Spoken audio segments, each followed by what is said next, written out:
Okay, so we fit a line to our data. We made it so that it was in good units. And now we need to learn how to interpret the R output.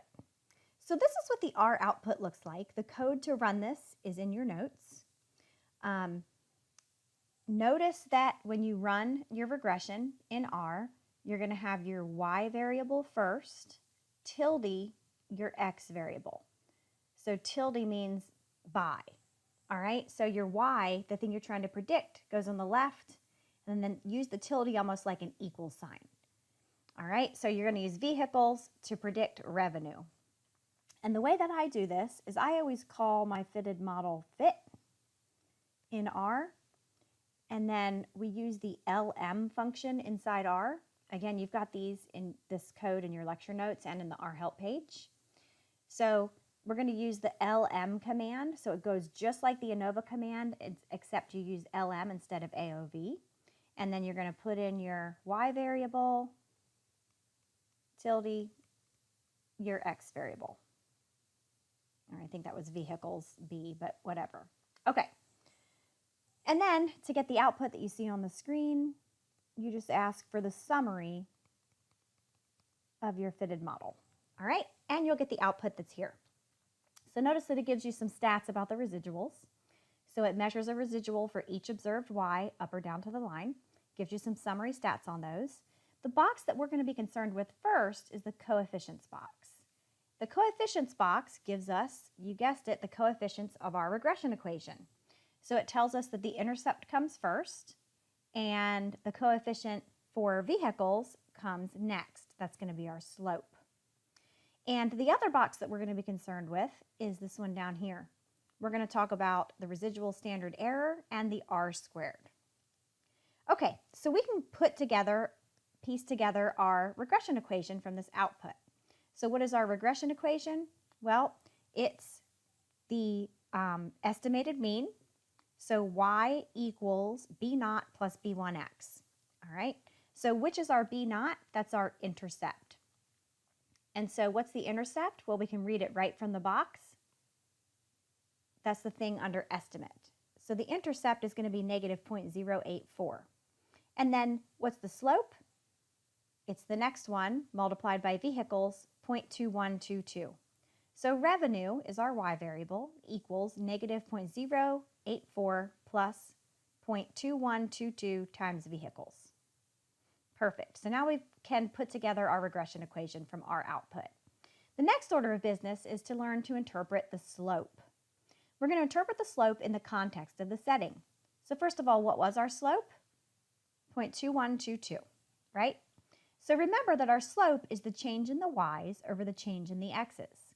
And we're going to think about the change in the x as being an increase by 1. And what's our x variable here? It's vehicles. So for a 1 million increase in vehicles, our y is increasing by this much. How do we know it's increasing? Because there's not a negative sign on it. It's a positive coefficient.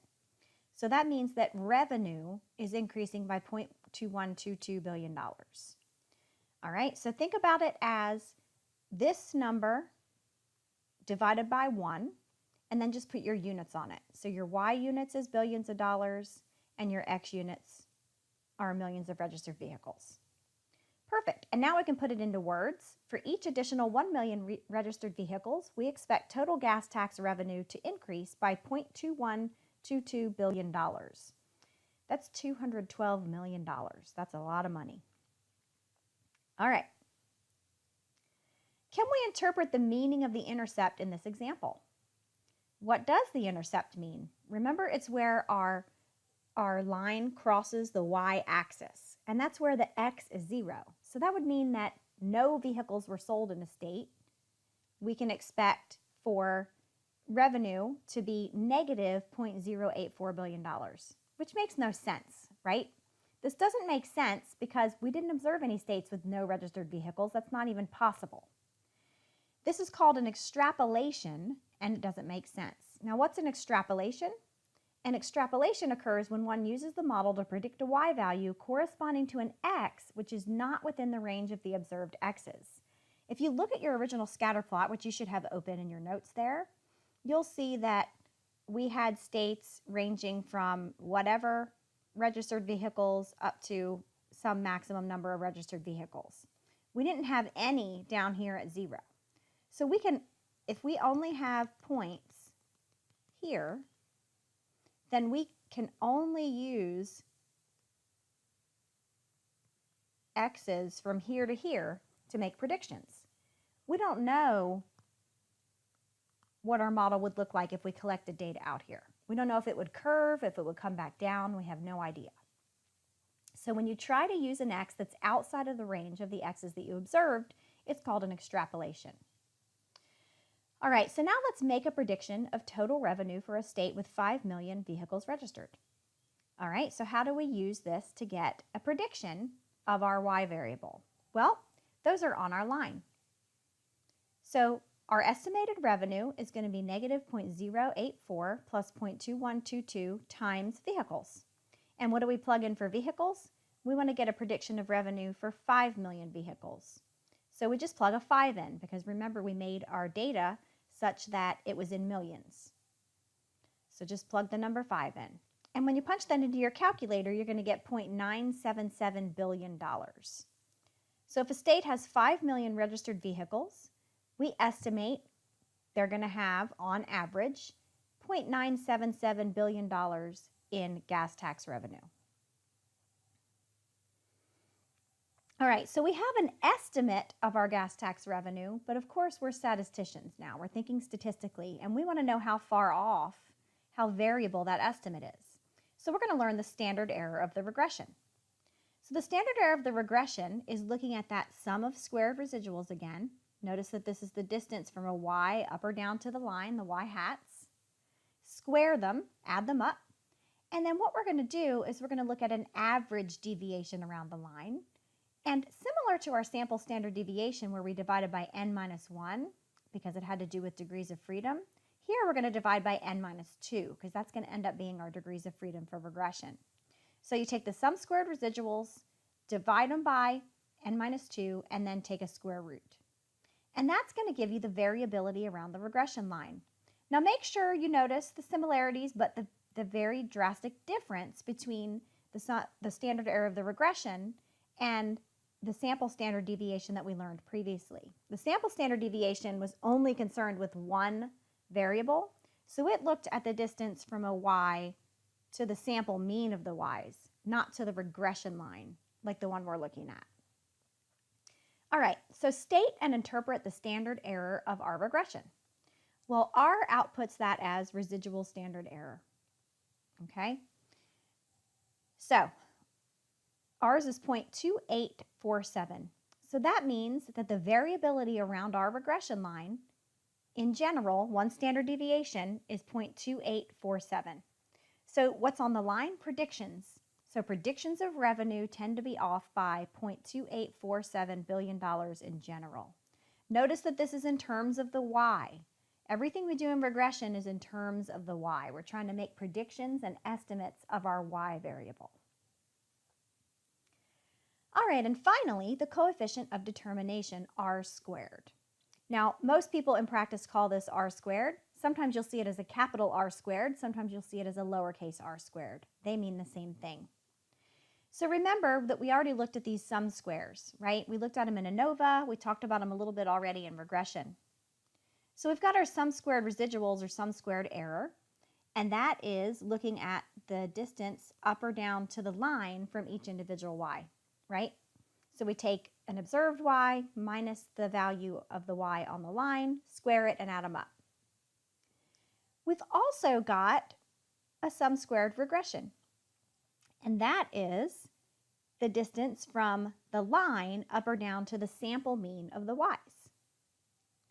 And then we've got the sum squared total. And the sum squared total is the one that we used in the regular old sample standard deviation when we only had one variable to deal with, a y. It looks at the distance from the y's to the sample mean of the y's, squares them and adds them up. All right, so let's take a look at these on a picture. So it turns out that the average revenue if I average together all these revenues and ignore the number of registered vehicles, is around 0.8. So I'm just going to draw a line here for the sample mean of the Ys. So that's your sample mean of the Ys. All right, so let's take a point that it'll be easy to look at. Let's do this one right here. And let's look at this breakdown in the variability. So we've got our Y hats, which are on the line, right? This line contains our Y hats. We've got our sample mean, which we've drawn in here. Sample mean of the Ys is right here. And then what are these points? These are the observed Ys, right? Okay, so let's look at these pieces of variability. So we had the one piece of variability that went from a point up or down to the line, and that was the residual, or the error, whatever you want to call it, right? And then we had another piece that went from the Y hat up or down to the Y bar, and that was the piece that contributed to the sum squared regression. And then the last one was the sum squared total. It looked at the observed Y all the way up or down to the sample mean. So you can see that the residual part of the variability plus the part of the variability due to the regression equals the total variability. Now looking at this in a math formula, it's this one right here. So we've got Y minus Y bar equals Y minus Y bar plus and minus a Y hat, okay? And what are these? This is the part that's due to the sum squared total. This is the part that's due to the residual. And this is the part that's due to the regression. And it turns out that when you square these and add them up, that it kind of magically works out that the sum squared total equals the sum squared regression plus the sum squared residual, or the sum squared error. And so we're going to use this breakdown of the variability to get our R squared. R squared is the sum squared due to the regression divided by the sum squared due to the total. So we're going to interpret as the fraction of the variability in the Ys that's explained by our regression. So that's the way that we're going to interpret it. Remember that R squared is always about the variability in the Y, because everything's about the Y, the thing we're trying to predict, our response variable in regression, and that is using Rx or set of x's later to predict that Y. So let's practice finding and interpreting R squared for our regression. For now, we're going to use what R calls multiple R squared. We're going to use adjusted R squared when we get to multiple regression, so we'll just table that for now. So our R squared is 0.9251, and so we'll interpret that as 92.51% of the variability in our Y in revenue is explained using our predictor, using registered vehicles in this model. All right, so that's some of the summary output and the way that you interpret it for regression. And up next, we're going to learn how to make inference using regression.